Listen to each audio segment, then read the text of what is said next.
So this is how you get to the databases at the Millikin Library.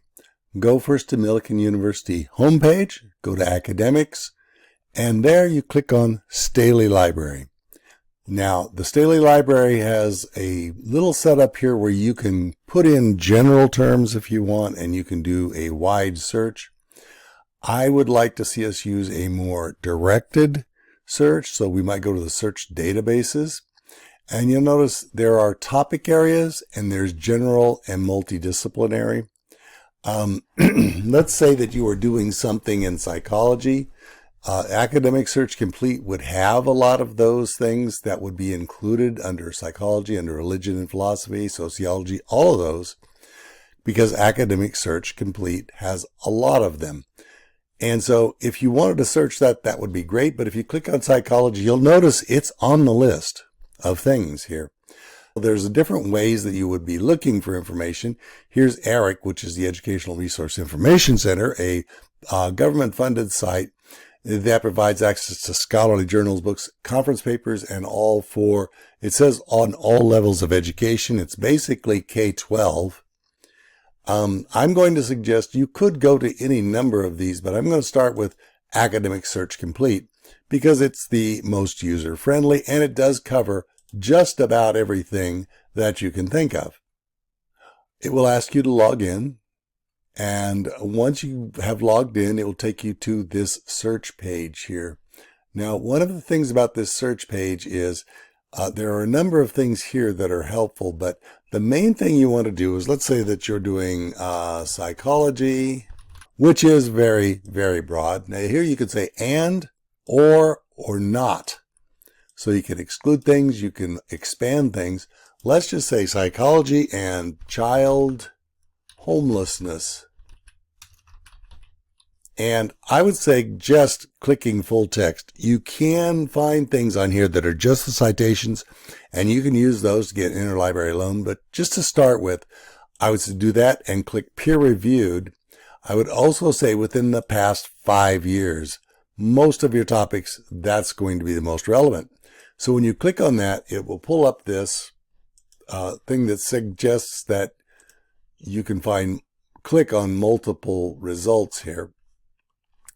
Let's just take a look at this one. It said we had nowhere to go, an interpretive phenomenological analysis of children's experiences of homelessness in, and here's the name of the journal that it's in, Education and Child Psychology.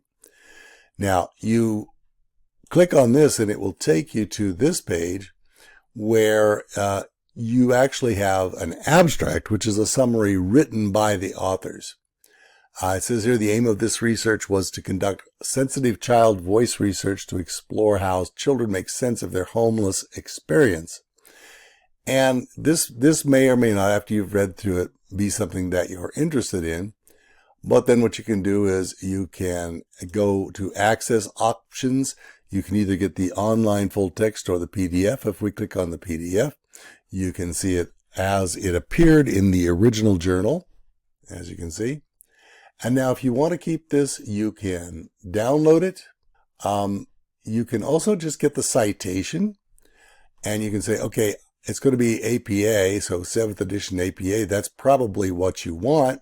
You can copy this to clipboard. If you copy to clipboard, now the advantage of this is it's already in the right format. If I click on Word and I start a new document, I can drop this right in here, and you'll see it has all the information for an APA 7th edition exactly right.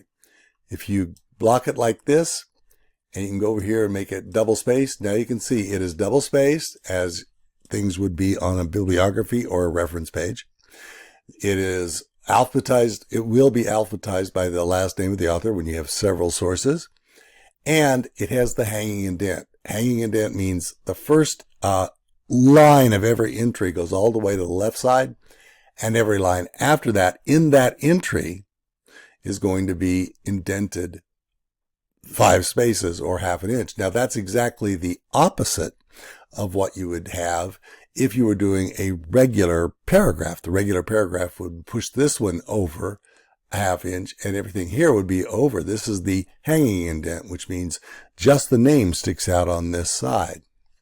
So you can save that or do whatever you want with it. If you save it, then you've already started building your bibliography. Now, if you'd like to keep this, I would suggest go ahead and printing it or downloading it in some way. You can download it as full text, which is also very helpful, and that way you have the actual text to do with as you see fit. Now, if we go back here, go to Psych Info, we might put in the same thing and see what would come up. This is doing ProQuest and some other databases. Let's say child homelessness and say psychology. Now, these are very general terms anyway, but it's a start, okay? And look up all dates, let's say within the last 3 years, just for fun. We can do a search here. Get out of there. And here we are. We have some other responses here. Child homelessness as an adverse childhood experience. And you'll notice this is in a scholarly journal called Community Mental Health Journal. Click on that. You can get a good look at it. The other thing that this has that perhaps the other one used to have but no longer has is over here you can email it to yourself. And you can say, include the bibliographic citation at the end, and you can tell which citation style to use. You can say citation and abstract only. You can say citation, abstract, etc. You can send it to any email address you would like. And then you can also, at the same time, you can just do this if you need to know how to cite it. Again, it's the same as with the other one. As you can see, you can find a lot of things very quickly that are really good and really worth looking at by